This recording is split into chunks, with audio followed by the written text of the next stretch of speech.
Hello. Welcome, everybody, to the 5-Yard IDP pod with me, Nath Davis. Today, we'll be reviewing Week 7 and getting you ready for Week 8, as you will probably see. I'm still at the office. Brendan, why don't you tell everybody where you are? Got no... Can't hear you, Bram. Turn on your bloody switch. Oh, sorry. That just goes, hello. He's had a mare already. Try that again. Right. So, yeah, I'm coming to you from sunny. Well, we're up in the Moray Firth at the moment on holiday. But I have been suffering. In fact, we all have with stinking head colds for the last few days. So, if I do sound a bit below par, it's not. It's just I've tried all the medication in the local pharmacy. I've said to Nath, so we're going to combat that now with a bottle of this. And if that doesn't work, there's a very large gin and tonic as well. So, Did you go to a Scottish doctor? Did they prescribe that? Did they? That's all you can get in a Scottish pharmacy. I see. Yeah. Well, I mean, first choice would be whiskey, but I'm not a big whiskey drinker, as you know. So, I've had to tone it down. I mean, I've got to be sensible. I said, for God's sake, I've got a podcast to do this evening, so I don't think a bottle of Bell's is going to go down too well. But yes, I'm survived, and Nate's at the office. I'm on holiday, dying of man flu, but this is just how committed we are. So we are here. Fair play. Right then, as you all know, before we go much further, I've got to let you know that Manscaped are our sponsors, and they are the market leader in men's below-the-waist grooming. They've just released the Lawnmower 4.0, which is a fantastic bit of kit. One of the best things about this is the skin-safe technology, so you will get no nicks on your bits. And you can receive 20% off with the code 5Yard at manscaped.com. So that's 20% off with the code 5Yard. It really is a game changer in that area, and you're missing out if you don't have one. There's also free worldwide shipping. So sort yourself out and get involved. So 20% off with the code 5Yard at manscaped.com. So Thursday night football. Just to let you know before I start this off, I'm going to probably I will touch on some of the top scores that we've got so far throughout the season. So when we're reviewing the players, I might mention where they're ranking so far in IDP Plus this season. So kicking it off, Thursday night football, it's the Packers versus at the Cards. Two players I want to highlight. Both I mentioned actually last week. They impressed me in Week 7. Marcus Golden and Rashawn Gary. Both are getting to the QB and both are racking up good fantasy points.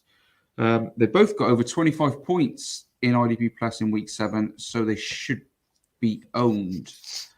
The Packers pass rush was great last week and gave Taylor Heineke a really difficult day. Kingsley KK and Dean Lowry also scored well up front, but for me, they're not really in the Week 8 matchup against the Cards. I don't think they're two players that I would be highlighting. I mean, they might do well, but that would be a bit of an outside punt. Rashawn Gary is my pick up front for the Packers. Linebacker Devondre Campbell, he's definitely worth a mention at the moment. He's been really well, consistent at this moment in time. So yeah, definitely in play. Houston did get to Kyler Murray though on multiple occasions. So as I mentioned, that's why I'm highlighting the Rashawn Gary especially. Adrian Amos is my pick again in the secondary. Just going through some of the season points so far. So far in the season, Devondre Campbell has 67 tackles. He has 124 points and is 7th overall in IDP. It was a bit of a shock for me. I didn't think he'd be that high up, but he is. So he's showing some real good consistency. Adrian Amos with 47 tackles is 70th overall, and Kenny Clark is 87th overall with 77 points. They're the only players in the top 100. But it shows you that the Packers actually, as a team, defensively, are scoring quite well. For the Cards, they have the Cards have 6 players in the top 10 against the Packers only 3. They have Marcus Golden at number 35 with 96.5 points. Isaiah Simmons and Jordan Hicks, they're tied at 40, position number 40 with 93.5 points. Chandler Jones at 71 and Byron Murphy at 80, Buda Baker at 86. So yeah, there's a fair few Cardinals players in that top 100. So they're definitely, if you're looking at just what teams to target rather than individual players, then that you could go off that. Going back to the matchup, Marcus Golden, JJ Watt, they're in play at home to Aaron Rodgers. He got sacked 3 times last week, and for me, it's one of these kind of big games, big names. It tends to work like that in these real big ones, and this is for me. This is a highlight game this week. JJ Watt can't be ignored in this. But my players to pick up start are Marcus Golden, Rashawn Gary, Byron Murphy is also there, Adrian Amos, and the only linebacker in this that I can really trust at this moment in time. I mean, the Cardinals linebackers are not eating into each other's points, but kind of. It's difficult to see which one's going to show up week on week. Jordan Hicks is probably the one out of everybody.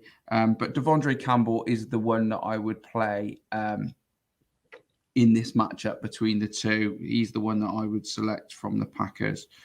And like I said, Devondre Campbell, the only worry is Jalen Smith. And we mentioned him last week. He did actually play last week, but he didn't really show up. So at the moment, Devondre Campbell's the man.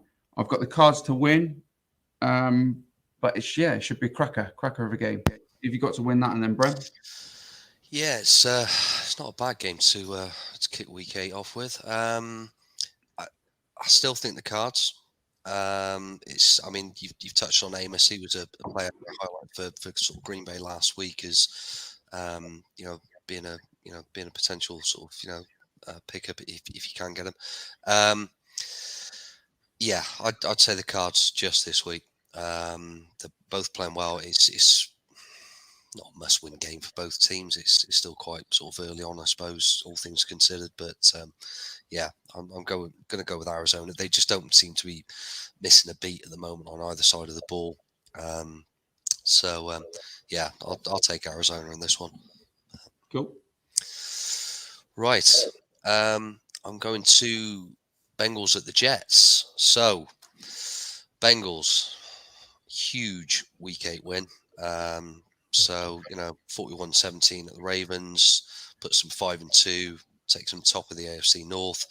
The offense was great. I mean, it racked at 520 points, but the defense only allowed Freeman's, William, and Bell. They were only allowed to rush for 29 yards off 11 carries. Now, this Bengals defense is really doing the business as well. They were forcing Jackson to throw it. Really this week against the Jets, that's got to be a case of rinse and repeat. They've got an offense, they're going up against error-prone, Zach Wilson low on confidence. As far as the Bengals go, week 7 top performers, Sam Hubbard's 33 points, 2.5 sacks, 3 QB hits. Logan Wilson, Jesse Bates, Trey Hendrickson all went for double figures. And that's against the Ravens. So now, as Nath's advised in previous weeks, this is a game where you want to be stacking up players. If you've got a Hubbard, a Bates, a Wilson, a Hendrickson, even a Von Bell, play whoever you've got. Really, I mean, it's just one of those games. If you've got any of those guys on the roster, stick them in. One of the waiver picks for this week from purely because they're going up against Jets. I'd even look at the likes of, Jermaine Pratt, a linebacker.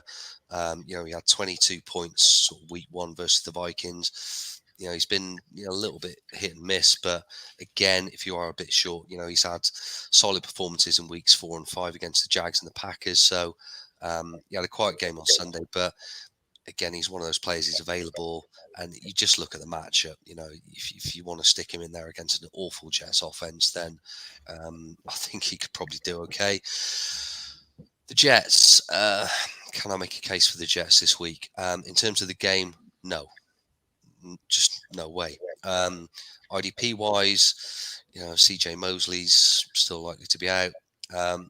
Maybe Marcus May at sort of DB, off the back of his 22.5 points against the Pats. But the concern for me, even with the secondary, someone like May, this Burrows Chase combo is just a step up.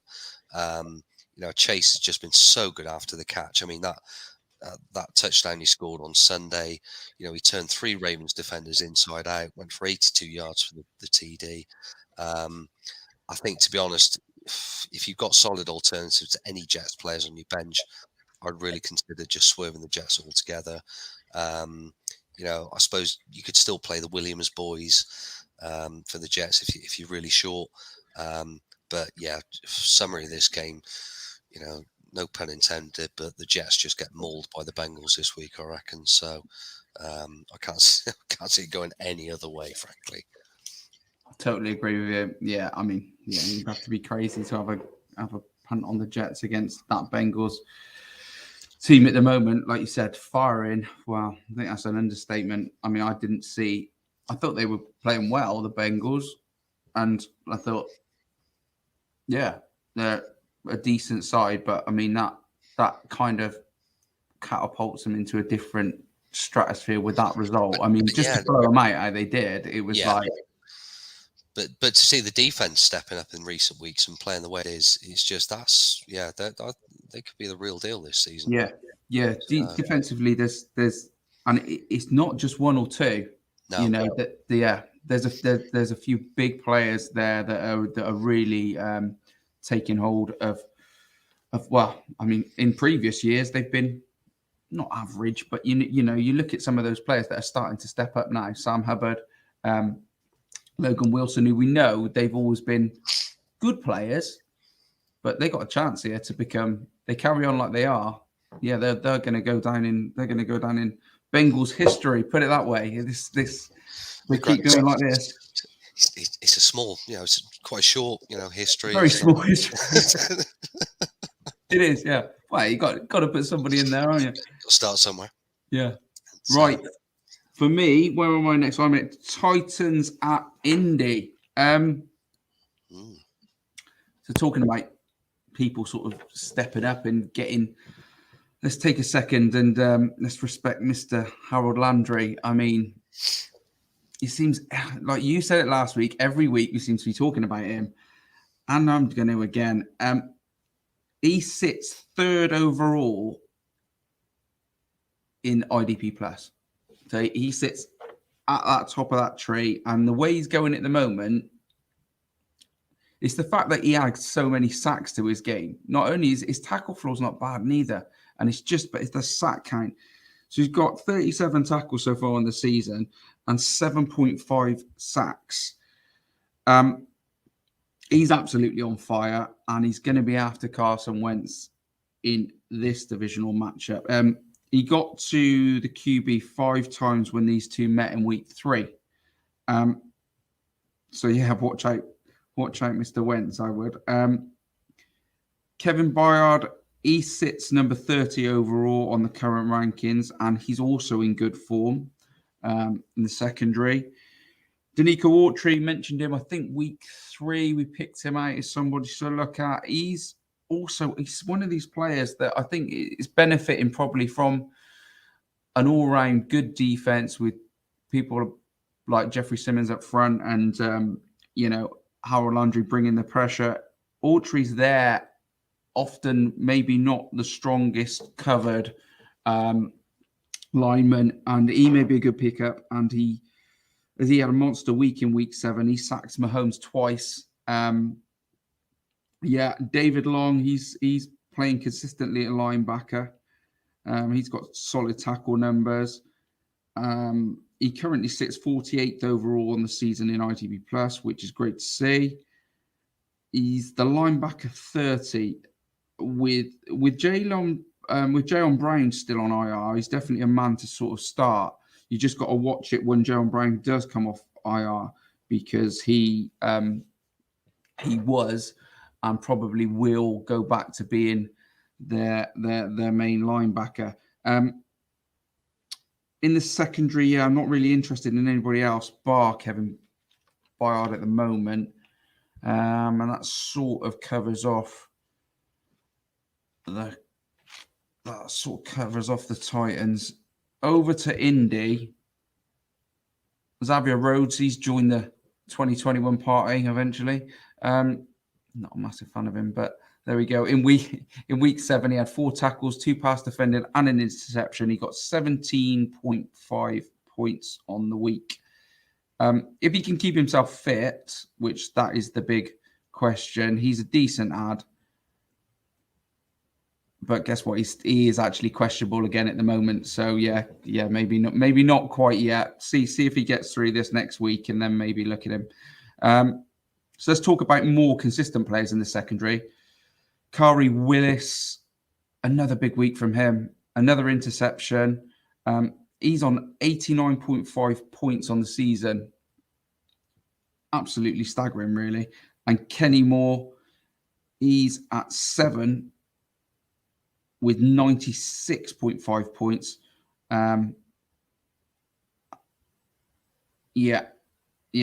So Moore and Willis are must plays week in, week out. I mean, if they're still kicking around, you've got to pick them up, because they seem to be racking the points up week on, week off, and it's just, they're definite ads. Apart from Darius Leonard, linebacker wise, Bobby Okerike's putting up decent numbers. However, if it wasn't for the tackle for a loss this week, his numbers probably, they wouldn't have been that good. Up front, DeForest Buckner had a good week, got a sack and a tackle for a loss.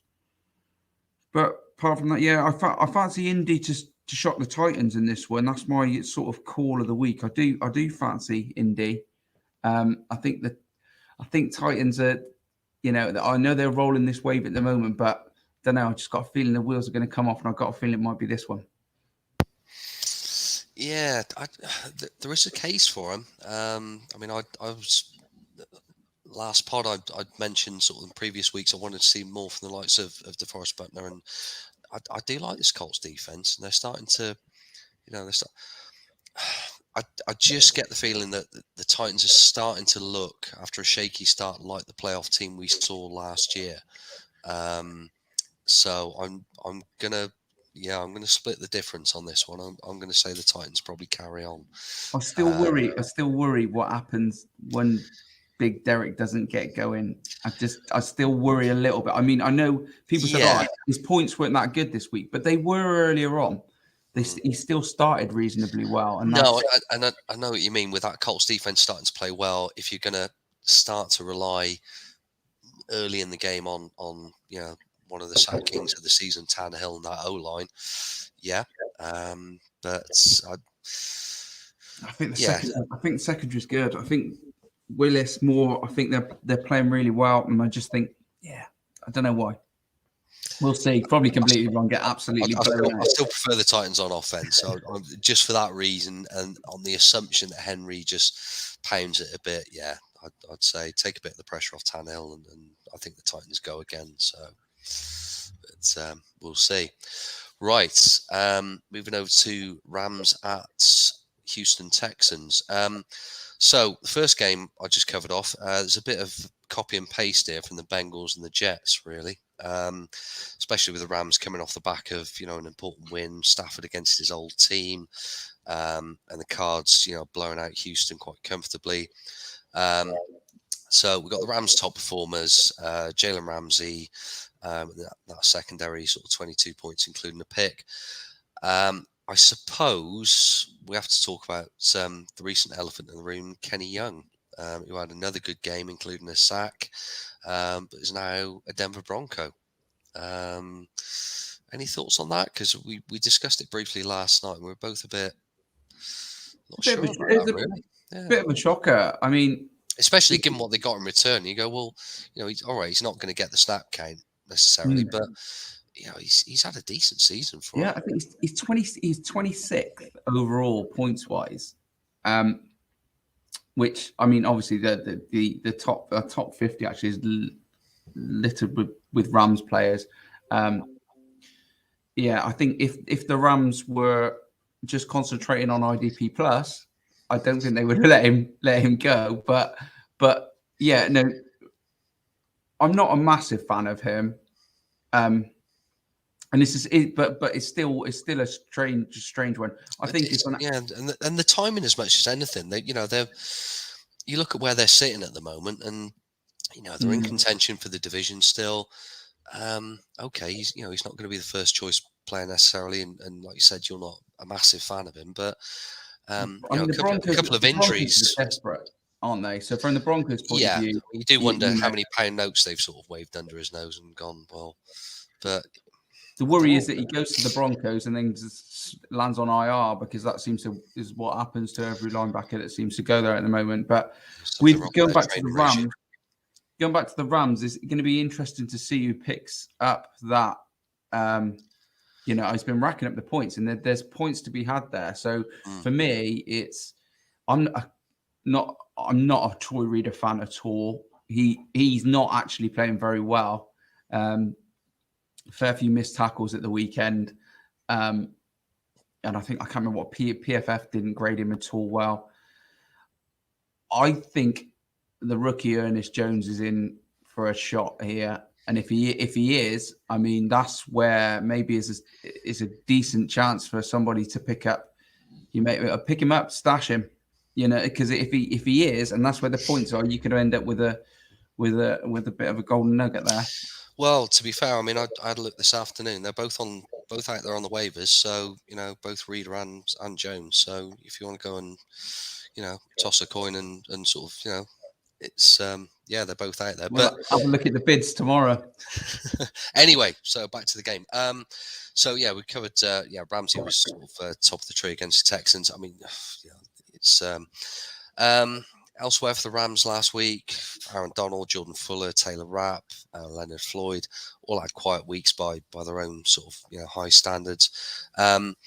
We advised stacking up Rams players against the Lions last week. It didn't quite pan out. To be fair, the Lions made a decent fist of that game, but I'd be doubling down again and taking Nath's advice again against his Texans offense. It was just plain sloppy. At the weekend, penalties, drop passes, and they're just piling pressure on, poor young Davis Mills. And then, again, speaking of Mills, another waiver pick I'd look at, Sebastian Joseph Day, who was top scorer at DL last week with 16.5 points, including a sack. I'd be loading heavy on any Rams players. And again, if you're short, I'd look at someone like Joseph Day, bring him in against his Texans team. The Texans, okay, Lonnie Johnson in the secondary had a good week, 21 points, including a pick. He's on the waiver wire, but he's not one I'd be picking up for this game, especially when you look at the way Cooper Kupp just looked absolutely uncoverable on Sunday. I don't think anyone in that secondary got near him. That kind of negates the case for anyone in this Texans secondary. Anything further forward? No, not really. Christian Kirksey, he's someone we've touched on, and yes, he'll probably pick up points. He has fractured his thumb though, but I would imagine he'll play this weekend. The problem for me is that Stafford looks so well protected in that pocket. You look at the QB sack list; he's 32nd. Only 7 defenders have got anything on him this season. Whereas Davis Mills, he's been stuffed for twice that this season already. So that just sums it up for me. I mean, I don't see the Texans defense getting to Stafford. So to be honest, it's one of those where you go, yes, okay, you can play Kirksey, but outside of that, I'd be swerving the Texans this week across the board. I see the Rams going 7-1. Just looking to stay in touch with the Cards, and that's it, really. Yeah, there's not much else you can say about that, mate. Like you said, this Rams all the way for me. And sometimes it's difficult, isn't it? When we're doing this, it's like we're banging the same drum every week. But the reality is, the stats don't lie. And the thing is the poor teams are poor and the good teams are good. And defensively, that's what the Rams are. They're really good. And we are at that sort of stage in the season now. We're sort of week 8, week 9. Teams are getting into a rhythm. Defense is light. The Bengals, for instance, just we weren't too hot on the defense sort of first couple of weeks of the season, but it's just starting to click. And I think as well. I think what people have got, it's difficult. Sometimes we mention the obvious players, and sometimes we mention, some of the lesser known players. But because of the bye weeks situation, it's actually we've got to try and cover the lot to a degree, and especially some of those bigger players, because they are dropping on and off teams. I watched it last week. Well, obviously by Mageddon last week was just crazy what was going on there. Some of the caliber of players that ended up on that waiver wire, I've never seen anything like it, and now everybody's trying to buy them back. It's hilarious watching it happen. But yeah, luckily I've been all right so far. Okay, so getting a bit of feedback here. Where am I? Steelers at Browns. Okay, so this game's going to depend on how healthy the Browns are for me. By game time, yeah. Even though a banged-up Browns team managed to get a win against what was and what is an extremely poor Broncos team, I worry for them in this one.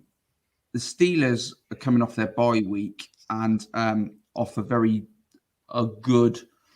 Well, it was a good final performance. The final stage of the games was a great game against the Seahawks, and I think that they're going to be buoyed by that, and them having that bye week. I think they're going to be in good nick, and I expect the Steelers to really go for them in this one. I feel that the middle. So talking about the Browns, D, I think it's the Steelers are still going to be a run-heavy offense, and anything else is going to be over the middle, pretty much, apart from the big plays. So I expect Anthony Walker to have another good day at linebacker. He had 13.5 points in IDP plus, and he hit double-digit tackle numbers again.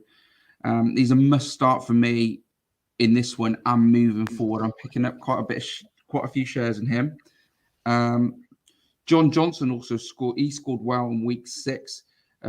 He got an interception, and so he's off and running. Myles Garrett added another 1.5 sacks to his tally. So it's the big names that are showing up week in, week out for the Browns currently. For the Steelers, TJ Watt, obviously he had a monster week before his bye week.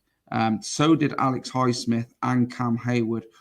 All for me in this one on must starts against the Browns. I really fancy that D-line of the Steelers to cause havoc in this one.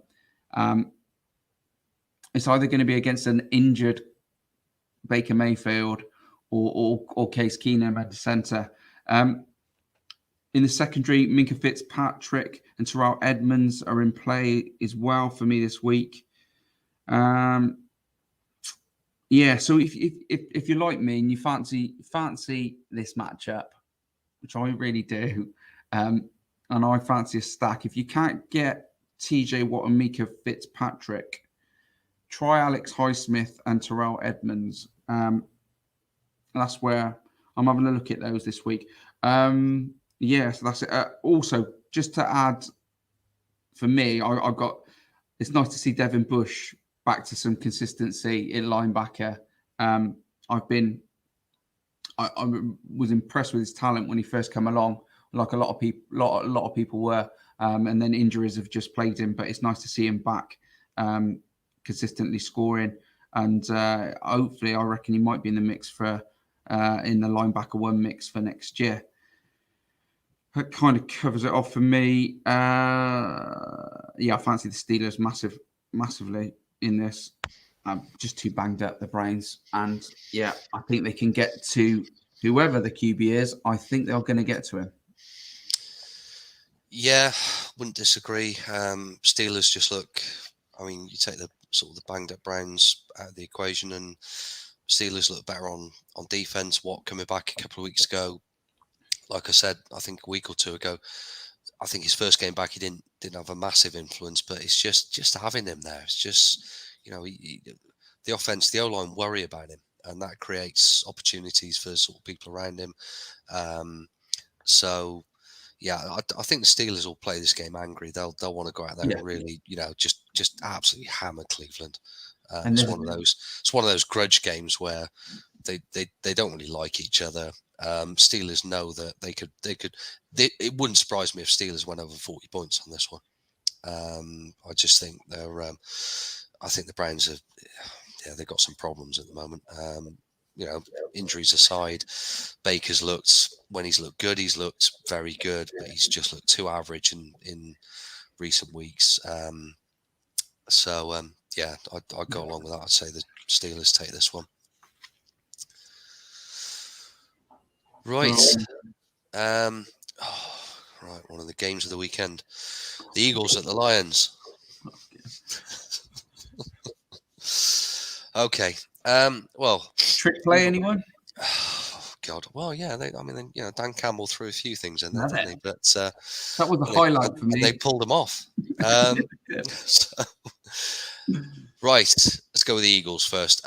So week 7 loss to the Raiders, which we kind of expected. The Raiders sort of again sort of playing angry, but it was just a bad day at the office. I mean, defensively for the Eagles, I mean the run defense was awful. I mean, just to put it in perspective, the Raiders' run so far this season has managed an average of 80 yards. They managed comfortably 120 against his Eagles sort of defense. Carr almost also ripped into the secondary for over 300 yards, 323 yards. Okay, and there's a big difference between sort of, playing an 0-7 Lions and sort of 5-2 Raiders, but I don't like this Eagles team at the moment. Alex Singleton, he managed 16.5 points, and he has been solid. He is one of those players that if he's on the roster, I think I've got him on at least one. You can play him. Elsewhere, LB, Eric Wilson, he's also in play because the protection around Goff has been, just bad generally. Goff's been sacked 17 times this season. To be honest, I'd be swerving the DBs for the Eagles simply because Carr absolutely sort of shredded them. And I think Goff, he's not my favourite quarterback in the world, but he is experienced enough. I think he'll pick holes in this, this Philly secondary. He's been around the block a few times. He'll see the weaknesses there. The Lions, I thought they did okay against the Rams. Last week, as we touched on, Dan Campbell threw a few curveballs into the mix. Was it two converted fake punts? Recovered the onside kick. Wasn't enough, but it's against the Rams, to be fair. The problem is on defense, there's very little to get excited about with this Lions team. Even less from an IDP perspective. Their top scorer last week was Tracy Walker with all of 13 points. And that kind of sums up the Lions from a fantasy perspective. So, to be honest, I just can't make a case for anyone on Detroit's defense really at the moment. So, summing the game up as a whole, these are two bad defenses. But I've got a little feeling that the Lions might pick up their first win at home this week, purely off the back of, and I am sticking my neck on the block. I'd rather they didn't, because Miami are probably going to go 1-7 this weekend. So, but I just you are. That Philly defense was bad. It was I thought it was. So I am going to stick my neck on the block and go Detroit get their first win this Sunday. So I hope so. I really do. I loved it. I thought it was fun. They gave it a good shot. So yeah, and that's the thing. The thing is, I like it from teams like that. The thing is, if you're down there and you've got nothing to lose, go for it. And they really did. And this is going to be tough for Philly. This. I don't think they'll like this matchup at all. So. No, I know what you mean. Right, okay, 49ers at Bears I'm on.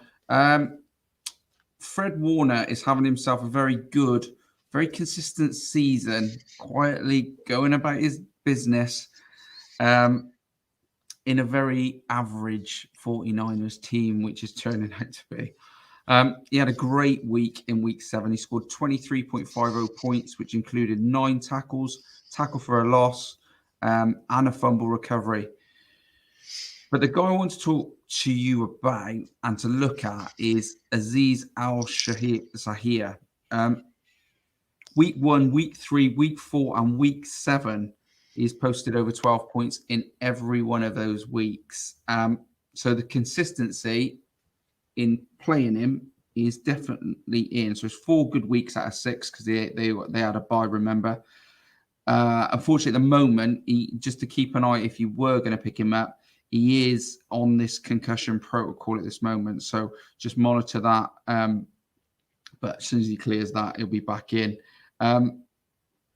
He's probably on most waiver wires, so he's a good ad at this stage. I'm concentrating mainly on the line. I'm concentrating on the linebackers first because the Bears, another one of these teams, like I mentioned about the Steelers, they like to use the middle of the field. They like to run the ball heavily. So the linebackers are in play.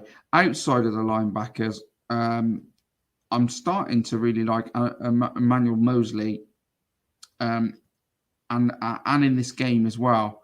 I quite fancy him to do okay.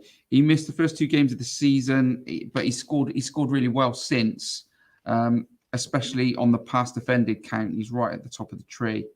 So yeah, Emmanuel Mosley is the one I would look at in play, apart from the obvious Fred Warner and Aziz Al-Shahir if he is fit. Flipping it over to the Bears, just to talk about them as a defensive unit. Bren, I think you mentioned it last week, and I'm going to mention it. Can we do it without discussing Roquan and Khalil? Is that at all possible? I was just covering that, just saying there's no one else to talk about, really. Well, I'm going to add a third man in a minute. But Roquan Smith leads the overall point scoring in IDP Plus. Leads it. He's out in front, 141.5 points. So he's still in the running for Defensive Player of the Year this year. So he's number 1. At number 48 overall is Khalil Mack, 90.5 points. And that's it. That's it until position 122. I mean, that's just sum it up when you talk about when we're saying there is only two real players in this defense. At this moment in time, there really is Roquan Smith and Khalil Mack. The only one I'm now looking at is Eddie Jackson at DB. He's had 2 good weeks, and I quite like this matchup for him. But yeah, there's nothing else. Again, we get to the Bears, and it is it. There's nobody. I'm not even looking at anybody to pick up. There's some randoms that are out there, but no, don't bother adding any of them. Absolutely not. For the game, I fancy it's a tough one, this. I'm going to go the Bears at home. Just on the... it'd be a good defensive matchup. It's going to be a tough sort of like battle. But yeah, fancy the Bears to pip it, just mainly because they're at home. But it's not a great... Both teams... Yeah, I don't see it being a classic. But yeah, I like the Bears.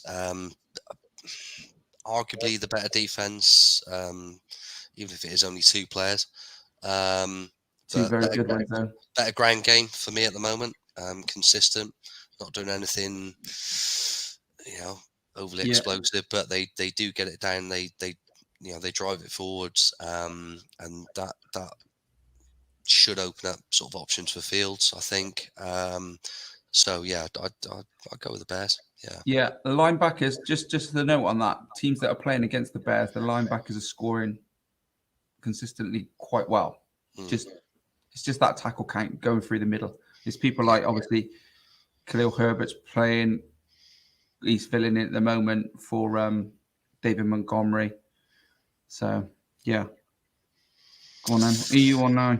Right, let's go with Panthers at the Falcons. So, Carolina Panthers. Well, we'd started to worry that the wheels are coming off this young Panthers team, after what was a good start. I think we can say the wheels are off. Well, yeah, because I said the Giants wheels completely fell off, but I think actually now the Packers wheels are completely fell off, and they've given their wheels to the Giants, who have just. I think between two teams, they've got maybe three wheels as a whole. It's just there's some sort of tricycle going on, but it's just beating 25-3 at the Giants, and they've now dropped to 3-4, bottom of the NFC South, which is a shame because you and I were both, especially on the defense, we really like this young Panthers team coming into the season. However, the main issues are on offense for me. Is the defense, I think, is still sound. So defensive wise, I think for this matchup, you can stick with your IDP favorites. You can stick, Jeremy Chin still had 15 points. Brian Burns, one of my favorites, racked up 25 points, had a great, weekend. So although Derek Brown, again, the D line, he was close with 22 points. So, and he's on the waivers, interestingly. So, I'm not sure if he's, I don't know if he'd be a bad pick for this game matchup against the Falcons. But for me at the moment with this Panthers team, if you've got any of those players, you stick with them. This Panthers team is not a team you're going to start gambling and looking at, well, they might do this, they might do that. They've got to get back to basics. I think the defense is still solid. But yeah, so stick with your tried and tested sort of Panthers players at the moment. They will get points in the game like this. Okay, the Falcons are on a good sort of 2-game win streak. The offense isn't perfect. I mean, Jesus, even Miami managed to pick them off on Sunday, and that says something. So yeah, I wouldn't be sort of rolling any dice on the Panthers, but they've still got some good players in that defense. Falcons. Right, I've got to hold my hands up. I've been guilty of repeatedly saying that there's very little IDP value in this Falcons team outside of the two main linebackers. Well, there's a good reason for that. Foyesade Alucon picked up another 26 points this weekend, including a pick. Not to be outdone, Deion Jones went for a monster 38.5 points, 15 tackles, 3 for a loss, 1 sack. I mean, he was just watching the game, watching the highlights because I'm stuck up here in the Highlands at the moment, but he was a nightmare for the Dolphins at the weekend. So they're must starts. However, another one I would consider looking at would be someone like Grady Jarrett. Now I found him on the waiver wires. Sam Darnold has been sacked 21 times this season, and this offense is, for me, it's just a mess at the moment. It's all over the place. So again, okay, we've only got a couple of teams on buys this week, but if you can pick up a Grady Jarrett in a matchup like this, I would definitely fancy him. Racking up some points, causing some problems, possibly getting to Sam Darnold. And for me, in terms of the game, I think the Falcons carry on. I think make it a 3-game winning streak. They're nothing outstanding, but I think offensively they're solid. They're rolling. They're playing the ball well. Yeah, I fancy Atlanta in this one. Yeah, and me, I totally agree with you. The only thing about the Panthers front is is if the Falcons do start to find some form, they're playing quite well, and it's just a case of if they did start to find some form and they did get out, they did get out of sight, then that's the only thing. They do tend to keep teams in the game. That's the biggest problem with the Falcons at the moment. Yeah. You know what they're like. It's just like, so I felt that they could have put the pedal down against Miami and got out of sight, really, and they didn't. They kind of sort of just tried to run the ball into the ground and just got turned over. Oh, didn't get turned over, but you know what I mean. Got turned over on down. Yeah, that would frustrate. I'm sure it frustrates Andy. Our good friend who's a Falcons fan, and I remember watching the highlights of it and thinking, when you've got a gunslinger like a Matt Ryan and you've got a defense playing as badly as the Dolphins, just there were holes there. I think he did. I think he ran it three times and then punted it, and it was like, why didn't you just go for Pitts again? At this point, they can't handle him. Go for it. Try and get the game out of sight, but they didn't. And then, they ran it close again. Nearly blew it. Anyway, right. Talking about that game, that brings me on to Dolphins at Buffalo. I'm going to go and put the kettle on. Yeah, I would, because it's not going to be pretty. So the question in this is do we expect Buffalo to bounce back after the Titans game before their bye week? The answer is yes. Yes, we do. And I do fear for the Dolphins. I expect Josh Allen and the Bills to go big against the Dolphins as well. The Bills against the Titans in week 6 was an off week for the Bills D. It really was. It was an absolute shocker all round for me. But I expect their linebackers and secondary to be back amongst the points this week. If it turns into a blowout, then Tua is going to be forced to throw it, and I fancy a pick or two in that secondary as that game progresses. So I just see it. So the linebackers picking up points early on, as the game's reasonably tight, and then as the Bills get out of sight, then the attention will turn to the secondary for the big points. Matt Milano and Jordan Poyer should both be back. They were both missing before their bye week. So have a look if they're kicking around just because people have dropped them and not picked them back up. That could be an absolute steal to find either one of them. So the defensive line for the Bills,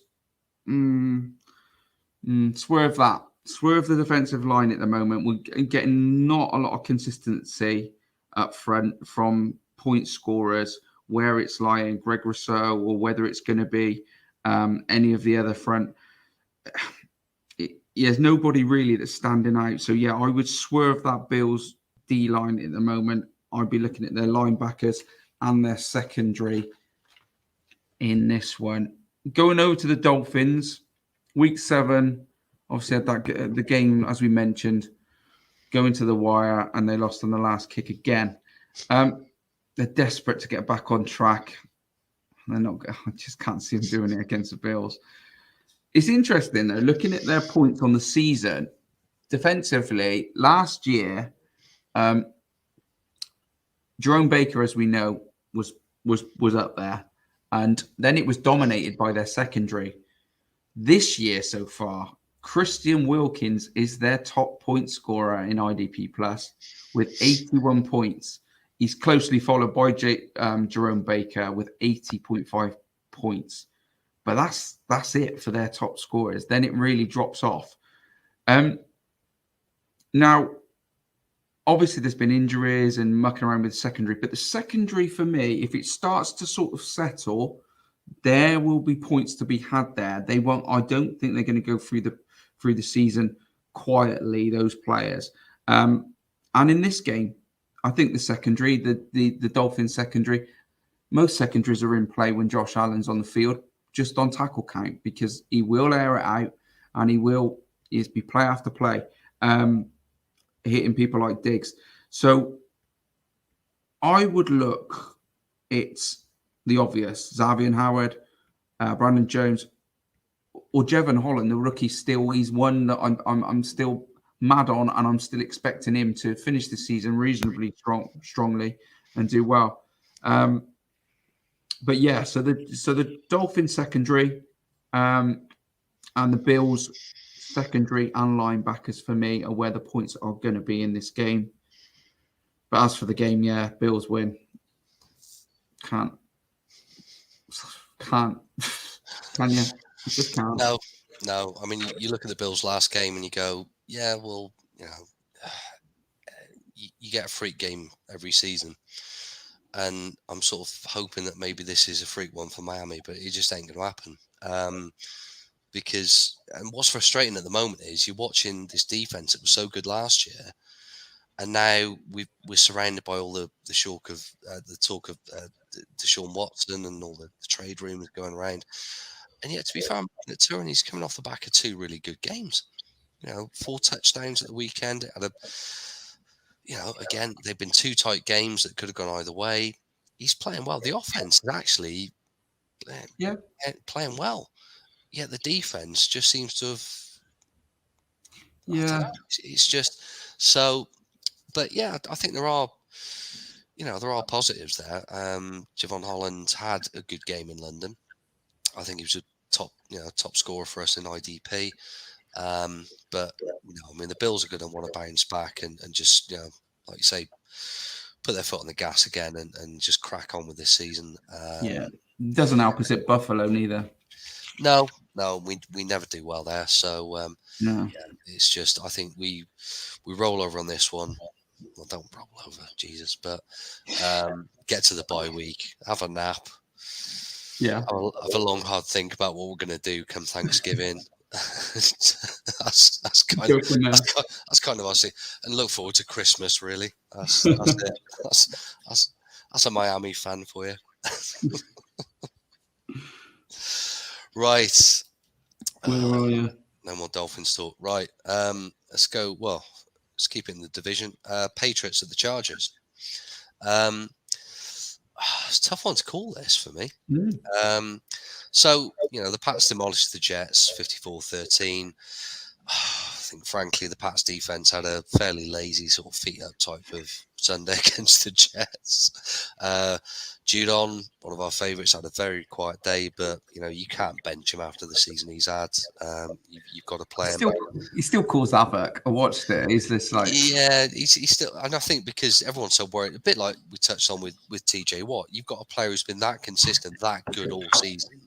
And he doesn't have to rack up loads of points. He doesn't have to, put down loads of tackle numbers game in, game out. He's going to have one of those quiet games where he's just almost captain of the ship, just letting everyone else do the work. But so the interesting one for me is I don't know, and this is one of your favourites.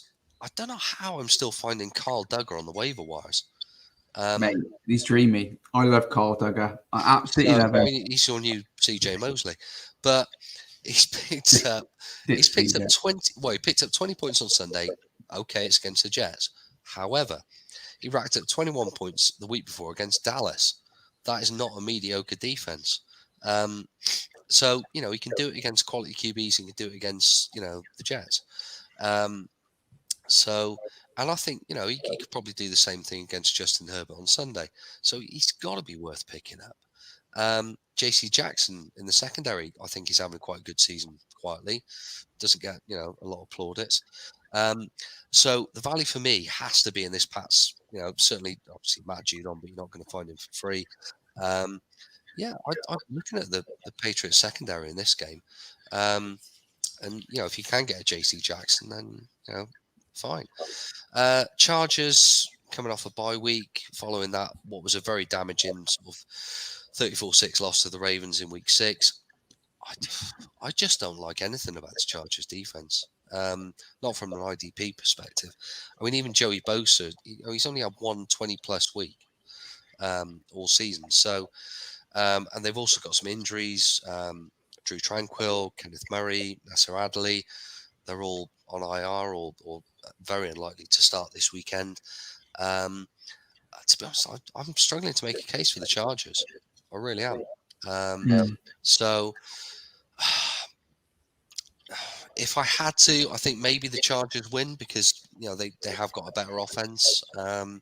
But the IDP value has to be with the Patriots. But I wouldn't be at all surprised if the Patriots won this game, to be honest. But I will go with the Chargers purely because I just think they need to win the game. And I think they are better offensively. Yeah.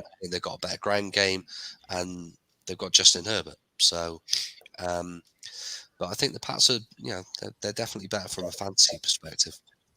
Totally agree with both of those points. I like the Pats there. I think they're, like I said, about Duggar. I like Juwan Bentley, linebacker. I think he's starting to become a real player.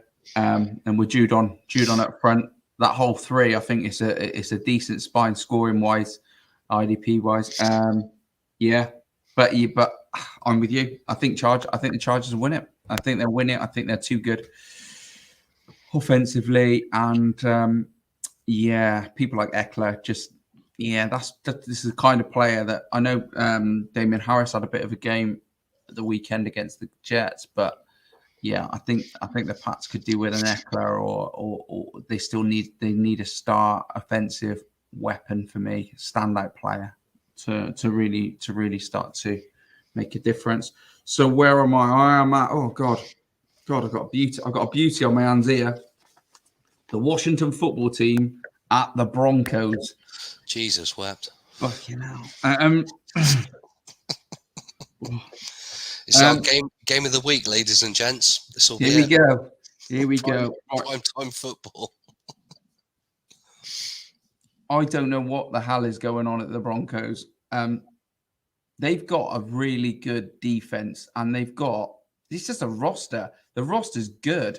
Go through it, and you look at all these players, and I think, what the hell are they doing coaching wise? And I just don't know. I think the Broncos is just, I don't know what's going on. I think they need to seriously think what's going on coaching wise, and it's a right old mess. So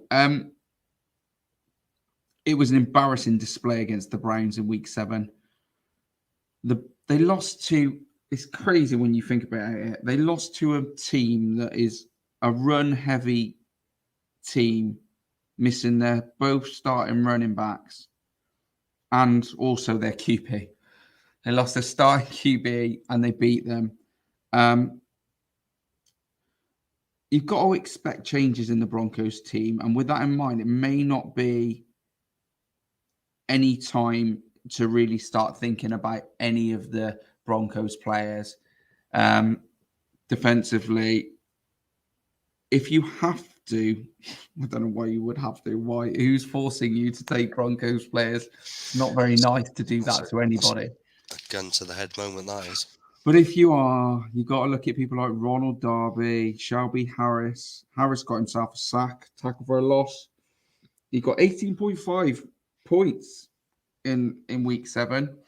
And talking about Ronald Darby, DB, he's now fit, and he should have an every down role going forward. He got 8 tackles and a tackle for a loss in week 7, so he got 15 points. So there's some points to have.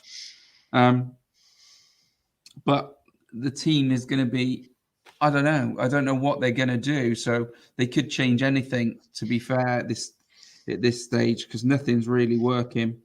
The matchup against Heineke is a good one, though. And I wouldn't be surprised if those two players, Ronald Darby and Shelby Harris up front of the D-line, done all right. So, I mean, you could play them, but yeah. it's actually funny watching this on camera because, I mean, and anyone listening to this on the audio later on, Nathan is such a positive person. right? And he loves his stats. And I've gradually seen him sinking lower and lower into the desk. Oh my It's God, just so difficult. looking for some decent depth in And this. I say to Murph, look, I forgot when I signed up for this. When teams are really poor, it's really difficult. It is really difficult. So I've just did one of the most painful calls out. Go on. Yeah, but going over to Washington, on the other hand, let's be positive about something. So Washington, on the other hand, defensively, they have got some players to talk about. Jonathan Allen is one I really want to highlight. He got to Rodgers 5 times in the defeat to Green Bay, and actually that game, I was quite impressed by Washington and Heineke. In stages of the game, they looked really quite good. They kind of stayed in it. But I mean, Rodgers, they were just too good, the Packers, offensively, at the end of the day. He got, Jonathan Allen, 3 QB hits, 2 sacks, and 2 tackles for a loss. It got him 24 points. Outside that, Montez Sweat and Landon Collins also scored well. And have scored well on the season so far. Cole Holcomb is so good. Yeah, looking at the season so far, Cole Holcomb is 13 overall with 117.5 points. He actually had quite a quiet game against the Packers. Jonathan Allen is 30th overall with 101.5 points. Kendall Fuller is at 60. Landon Collins is at 94. So Washington, yeah, they have some decent players that are in that top 100. And defensively, I expect it to continue. The matchup, I would go, yeah, like I said, it's really struggled to talk about the Broncos player. So I'm going to go with a gut on this and just go, right, forget them then. And then let's go Washington. Let's pick Jonathan Allen. The players that were mentioned, they are big players, but they might, one or two of them, Kendall Fuller, still seeing him on some waiver wires. Landon Collins, Jonathan Allen mentioned Cole Holcomb. You're not going to find Cole Holcomb very much. But yeah, the one I would highlight is Jonathan Allen, though. He's having an absolute monster season.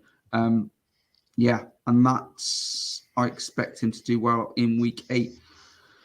And I fancy Washington to win this. Got it. I'm not picking the Broncos until they sort themselves out. Refuse to. Sorry, Broncos fan. I'd probably go with that, actually. I mean, there are a few teams that in the summer we sort of looked at and went, they could be a real car crash. I know I picked the Saints potentially because they didn't seem to know what they were doing with QB. The Broncos, a lot of people were tipping early in the summer. Well, that's a good roster. They could go, push the playoffs, go into the season, do some damage. And they do look like a car crash at the moment. I don't think they know what they're doing on either side of the ball half the time. Like you said, there are some talented players there, but you've got to tell them what to do. So my concern with Washington has always offense, been... Yeah, go on. Sorry. I just can't get my head around it all the time. The Pat Shurmur, offensive coordinator, I just can't get my head around the weapons that they've got and the calls that they make. And just sometimes you just go, it is absolutely baffling. And I don't understand what's going on there at the moment. No. And I think, you've got a strong Washington sort of defensive line there. And some quality players there. So, and Heineke has shown in sort of fits and starts that he can lead that. All right, you said he's playing the Packers, so that's a different sort of class of team. This is a team that Washington will fancy playing. So yeah, I'd go along with that. I'd say Washington to win this. Yeah. Cool. Where are you now? Right, Jags at the Seahawks. Ooh. So, when you sent me this, I was like, not too sure about this one. But actually, once I started looking at it, so we've got the Jags coming off the bye,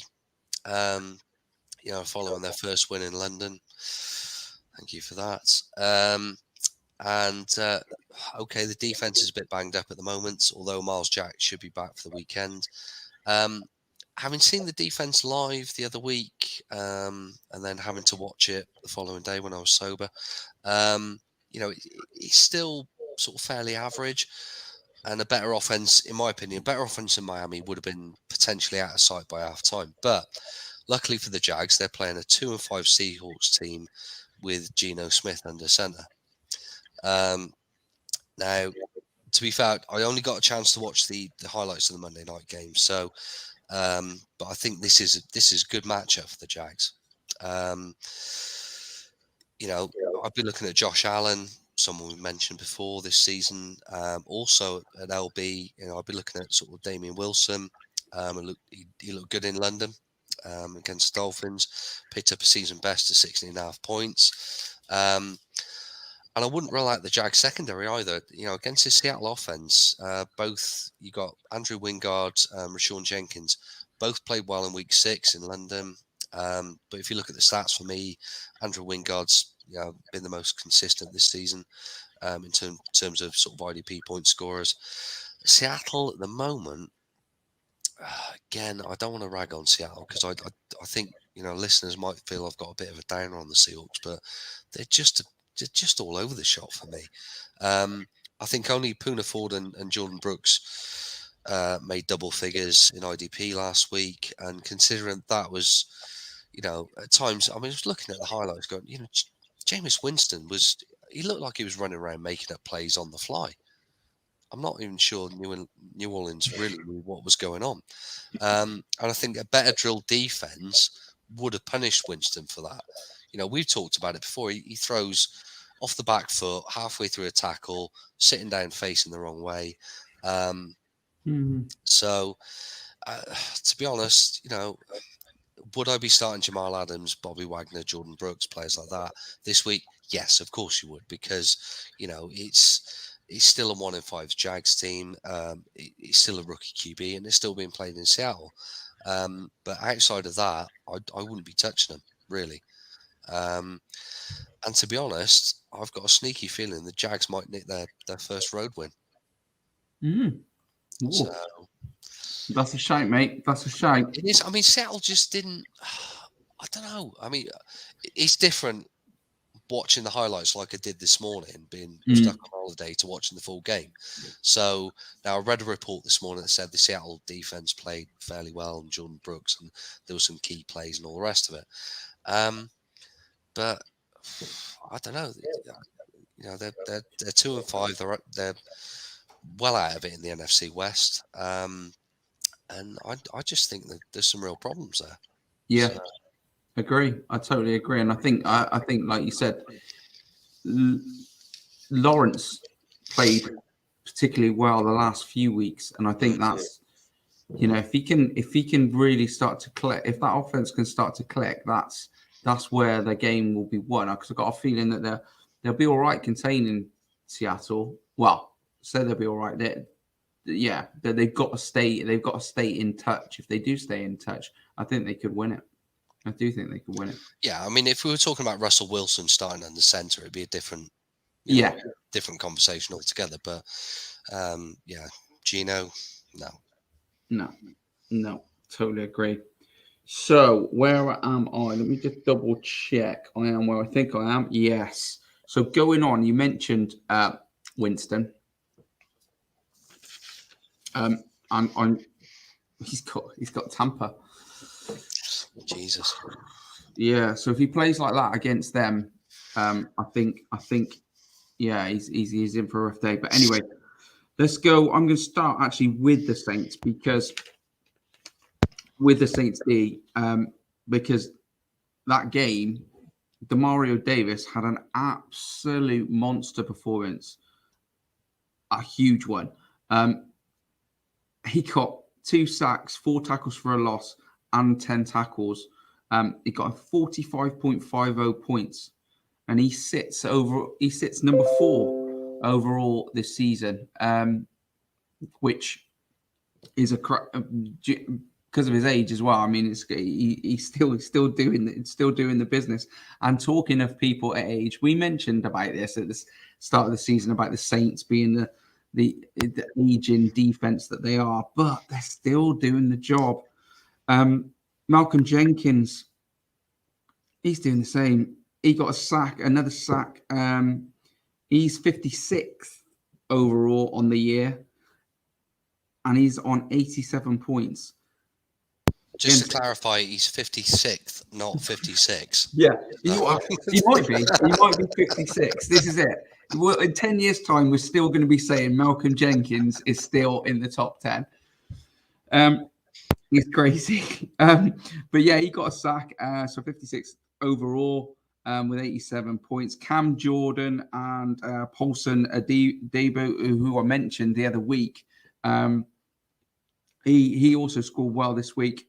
So did Cam Jordan. Said obviously the matchup wise this week is a tough one for the Saints. But I think personally, I think they're going to be well up for this. They're going to be well up for this game. It was a good performance against Seattle and going to Seattle and getting it. But as I mentioned earlier, I'm a real big flag flyer, and I'm always going on about the fact that it's big games, big names. And for me, Cam Jordan could be in line, and this is the kind of battle that he sort of like lives for. And it is going to be a massive battle up front against Tampa. It's going to be absolutely, there'll be sparks flying out there. So going over to Tampa in week 7, JPP, he's arrived. He's back. The big man, it was fantastic to see. He looked, it was signs of his former self. It's great to see him back fit, or so say fit. I've read a report this week that he's got multiple injuries and has had them for God knows how long. He's carrying them week in, week out, but he certainly looked good in week 7. He got 2 sacks and a forced fumble against the Bears. Devin White scored well. He got 10 tackles and a tackle for a loss. And Shaq Barrett was constantly causing havoc as usual. He helped himself to 15.5 points.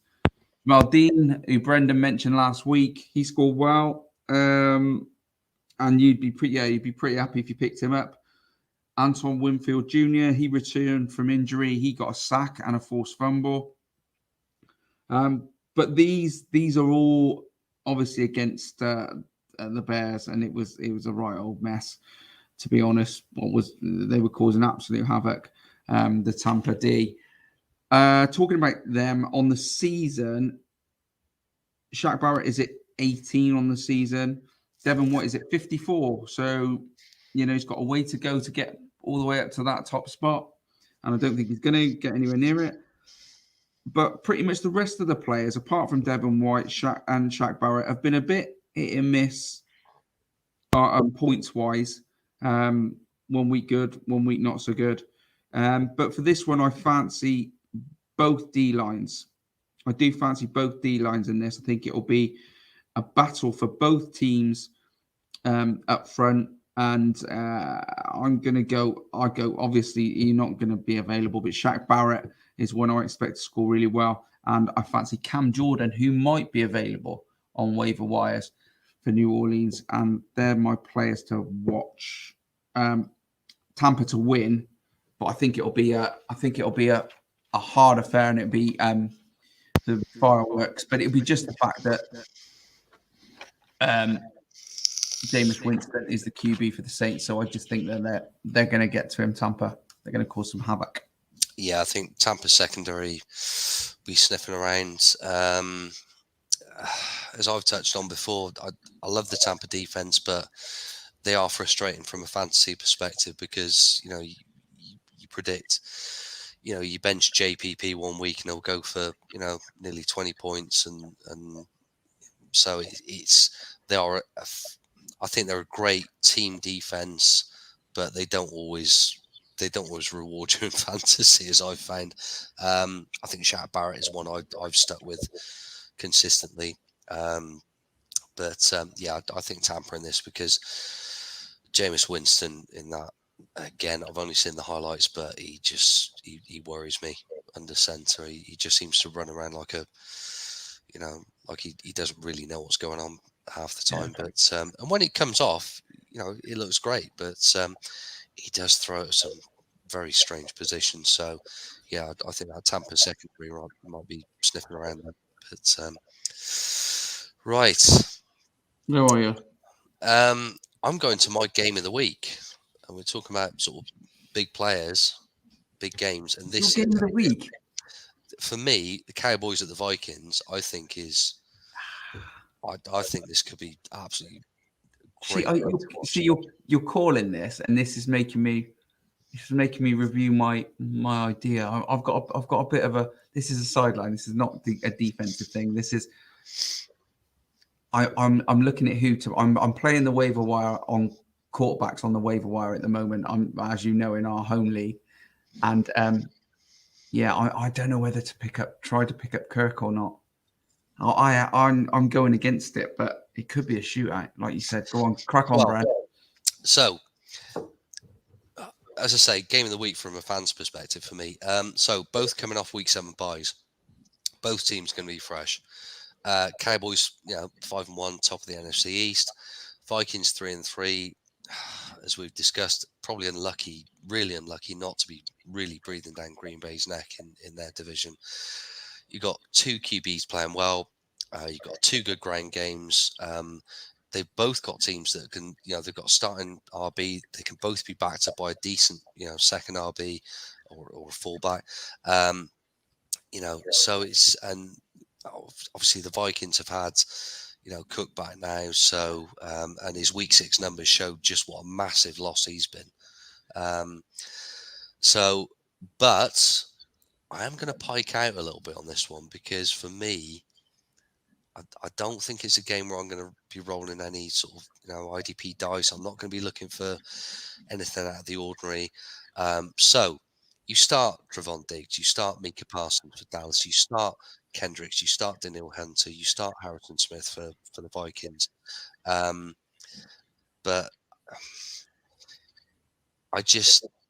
for me, I think this could be a real shootout.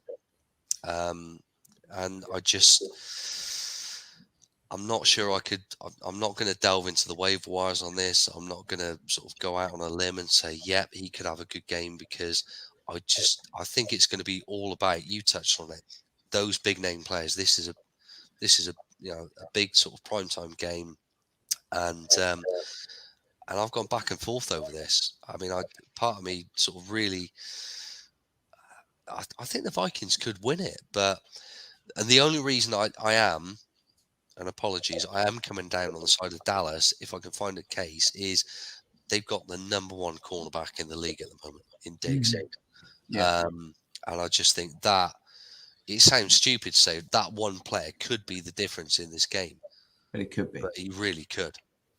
Yeah. Because it could turn into, I think both teams they'll try and impose the run game, but sooner or later, both Dak and Kirk are going to have to start airing that ball out. I think it will be tight, and I think it will be possibly one turnover that just switches that game. And I think there's no one you want more in that backfield than Diggs at the moment. No. It's just he's playing lights out secondary football, and even if he doesn't, to be fair, I think Cousins is going to be wary of him. Yeah. So that would, yeah. Well, and if he isn't, he should be in my mind. I would be. Yeah, it's a tough one. I got a feeling that when we're talking about matchup wise, there could be. It might not be those big wide receivers that are gonna take the big plaudits in this one. I think they're gonna have to think a little bit about that coverage, especially from Viking side of things. I think we are going to have to think about, where is Diggs and who is he up against, and maybe trying to keep the ball away from him because he is just on, like you said, he's lights out. And the thing is, when players are in form, you got to kind of respect that. And I think there could be a call for somebody like Tyler Conklin at tight end and players like that are maybe not the KJ Osborne Yeah, and I think you're right. I mean, you could see someone like Dwight Schultz come in. So both quarterbacks sort of start to look down the field and go, well, there's nothing there. So you then looking for those tight ends to come across the middle, and then even then you've got two quarterbacks and just just drop it into the middle, and that creates another problem for the defense. So I think for me this is the game of the weekend. Yeah, I don't think our secondary is quite clicking. Up front is where we are. I mean, I think we might be able to slow the run game down of Zeke.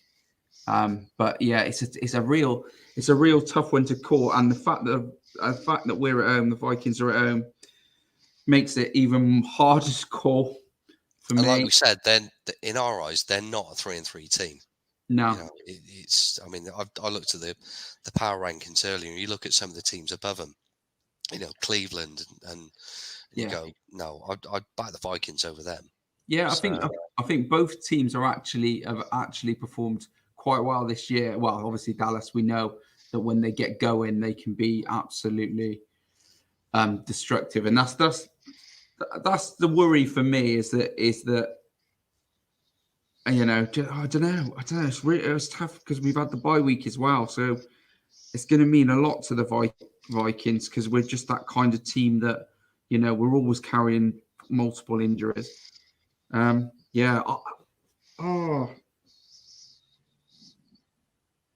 know. Tie. 0-0. Tie ball game. First of the season. Right. Where am I going? Monday Night Football. I'm going. Yeah. Giants at Chiefs. My man, Nick Bolton, all season banging on about him.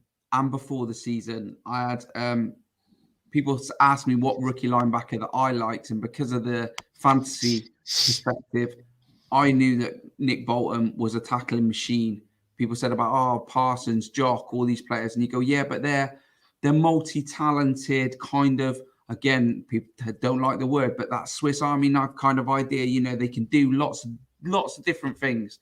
When Nick Bolton he's a downright just tackle machine. He is there, bang, bang, bang. And he is on absolute fire at the moment. He's 19th overall. IDP plus, no matter what position, IDP wise, he is number 19 scoring wise.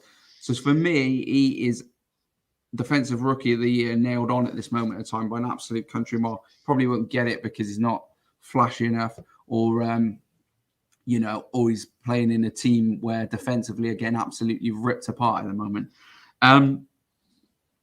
But yeah, just saying that he's 19th overall. The other two players in the top 100 players in IDP plus at the moment so far this season are L'Jarius Sneed and Tyrann Mathieu. They are 82 and 85 respectively, and that's it. That's all that's in the top 100 from the Chiefs this year. Nobody in the D line, no other linebackers, and just those two in the secondary that are way down back end, and it's just Nick Bolton. And he's going to be he's the player I'm picking for the tackle floor ad going forward. So add him if you can, and if you can't add him, maybe it's time, especially if you're playing in Dynasty, to look at him as a pickup, to look at him cheeky bid, add him as a piece of a bigger trade or whatever you want to do. But I would definitely look at trying to add this kid. He is playing really, really well. And he is seriously pretty much every down linebacker at the moment. But this matchup is a matchup, obviously, as we've mentioned again, it's the Giants. So it is one that I like for Kansas City. And L'Jarius Sneed, Chris Jones is back fit. I quite like that as a stack. Sneed and Jones as a stack. That wouldn't be a bad play, in my opinion. And obviously Nick Bolton. The rest of the players, I wouldn't, there's nobody there that I'd be looking at this stage. Over to the Giants, going to another rookie who had an absolute lights out week, and that is Aziz Ogilari. He had himself a breakout performance in week 7. He had 2.5 sacks. The Giants had 6 sacks in total against the Panthers, and Ogilari got 2.5 of them. We mentioned Leonard Williams last year. He scored 17 points on the day. Jibril Peppers and Dexter Lawrence, they got the other 2 sacks. Yeah. So I've got Leonard Williams getting 1.5 sacks. As mentioned in previous weeks, the Giants secondary is difficult to navigate, to pick out which player out of those top 3 who's got, where the points are going to be. It was at Peppers. Peppers got it this week. But I tend to swerve them because Logan Ryan, Xavier McKinney, or Peppers is one of the 3 every week, and it's difficult to actually navigate who the one it is. So I would swerve them. For me, it's Ogilari, play him in this one, and Leonard Williams. Mahomes is not playing well, and he's really struggling currently. I think he's going to be under some serious pressure for the Giants as well, because the D's decent. So yeah, I think it'll be a Chiefs win in this game. But defensively, points wise, I think there's some to be had. Do you reckon, Brad?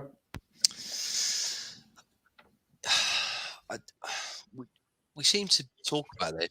Well, we have been talking about it for the last couple of weeks, and what's wrong with the Chiefs? And I keeps throwing picks. And I actually, God help me, I actually fancy the Giants in this one. Do you? I mean, that would be great. I mean, I'm not. It might not happen. It's probably the medication, but it's a deadly mix, those 2. But you look at, I mean, like you say, from an IDP perspective, trying to drill down into a player in that Giants secondary, but there are quality players there. Oh yeah, across that backfield. Just which one's going to get the points? Yeah, but you look at it from a game matchup and you go, well, does it really matter? Because Mahomes is making mistakes, throwing some really sort of lollipop balls and some bad passes. So everything says yes, the Chiefs should pick this up and should win it, but. And I don't think any Giants fans are getting too carried away about the win sort of last weekend. But I probably will go Chiefs, but I'll tell you what, I wouldn't be awfully surprised. Yeah, that's what I said. I mean, I just feel that, defense, both teams are in play for this kind of matchup is absolutely brilliant, because you've got the Giants will just have a go. Danny Dimes will have a go. Of course he will. And with Mahomes at this moment, if he's not hitting his targets, he's getting picked off. And like you said, their secondary is so good. It is really good. It's up there. On paper, it's pretty much there or thereabouts the best. When you look at those safeties, I mean, you got 3 absolute crackers. I'm not going down to the bookies and putting any money on the Giants. I'm not, but I'll go with the Chiefs. I'm going to bottle it and go, right, okay, the Chiefs win it, but because I know what'll happen. I'll put 10 quid on it, and Danny Dimes he'll fumble a snap, pick it up, trying to run 20 yards down the field with his head on, head first into the first linebacker he sees, and then no, it's. We'll go with the Chiefs. Right. I think that wraps us up anyway for this week. Cool. So thanks guys for tuning in. And we will see you again next week. Bren will be back home, and hopefully I won't still be at the office. I hope not. I'll be south of the border. Happy days. Well, right. Thanks very much, guys. See you next week. And remember, keep rushing. All right. Cheers, guys. See you soon.